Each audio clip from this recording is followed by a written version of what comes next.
Halo, Assalamualaikum warahmatullahi taala wabarakatuh. Ketemu lagi di channel Inredu. Untuk kali ini, Inredu akan membahas materi mata pelajaran PPKN kelas 12, bab 3. Adapun judul besarnya yaitu tentang pengaruh kemajuan iptek terhadap Negara Kesatuan Republik Indonesia. Adapun subpokok pembahasannya dalam video ini yaitu membahas tentang mengidentifikasi pengaruh kemajuan iptek terhadap NKRI. Oke, seperti biasa bagi teman-teman yang belum mensubscribe channel ini, silahkan subscribe terlebih dahulu dan jangan lupa di share kepada teman-temannya supaya bisa menebar manfaat yang lebih banyak lagi. Adapun pembahasan dalam video ini yang pertama yaitu tentang pengaruh positif kemajuan iptek bagi kehidupan bermasyarakat, berbangsa, dan bernegara.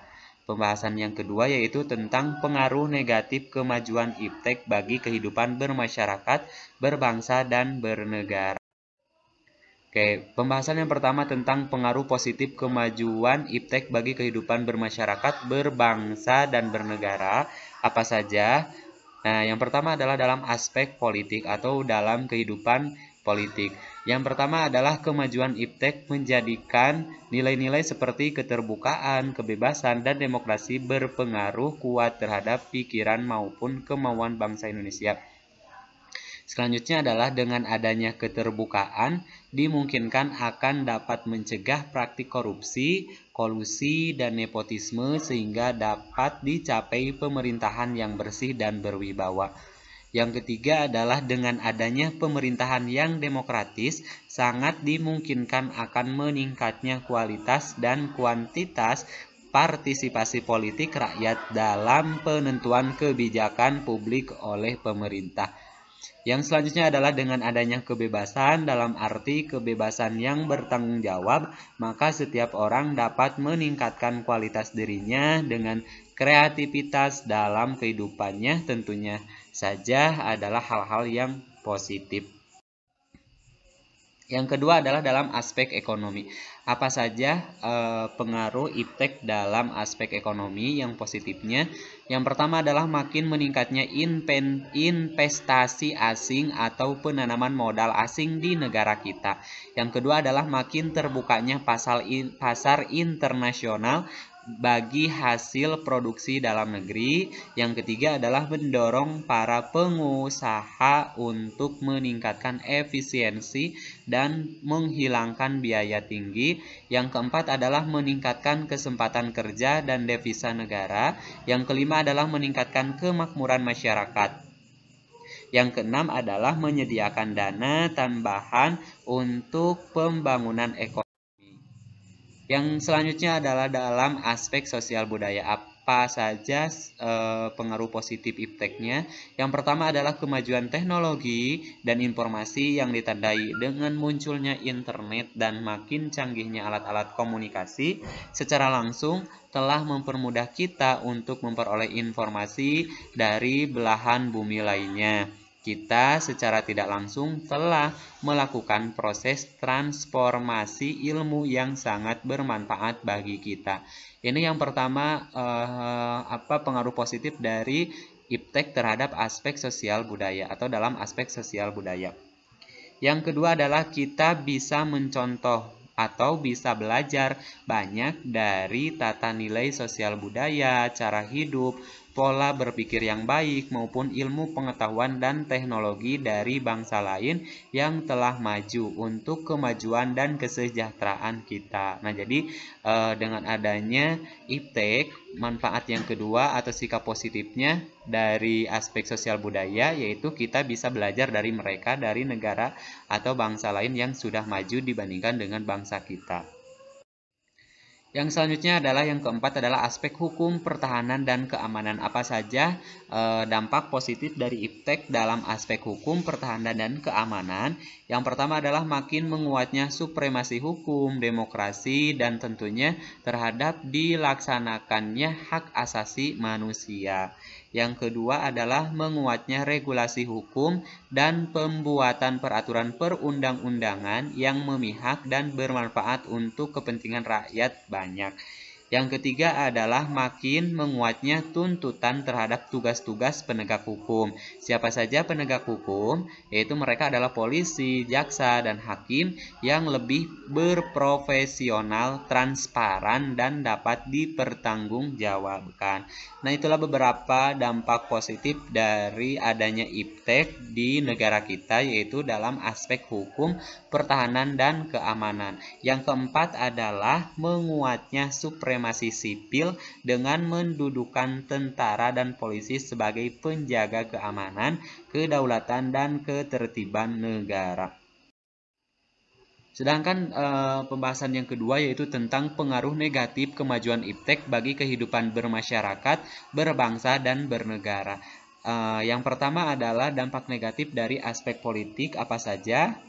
Nah, dampak negatif atau pengaruh negatif kemajuan IPTEK bagi kehidupan bermasyarakat, berbangsa, dan bernegara. Yang pertama dalam aspek politik yaitu kemajuan IPTEK melalui globalisasi untuk sementara telah mampu meyakinkan sebagian masyarakat Indonesia bahwa liberalisme dapat membawa manusia ke arah kemajuan dan kemakmuran. Yang selanjutnya adalah hal ini akan mempengaruhi pemikiran mereka untuk berpaling dari ideologi Pancasila dan mencari alternatif ideologi lain seperti halnya liberalisme. Yang selanjutnya adalah nilai-nilai IPTEK seperti keterbukaan, kebebasan, dan demokratisasi kemungkinan akan disalahartikan oleh masyarakat Indonesia. Yang keempat adalah akan terganggunya stabilitas politik nasional seiring dengan terjadinya tindakan-tindakan anarki sebagai reaksi mereka kepada pemerintah yang tidak terbuka, tidak memberikan kebebasan, dan tidak demokratis kepada rakyatnya.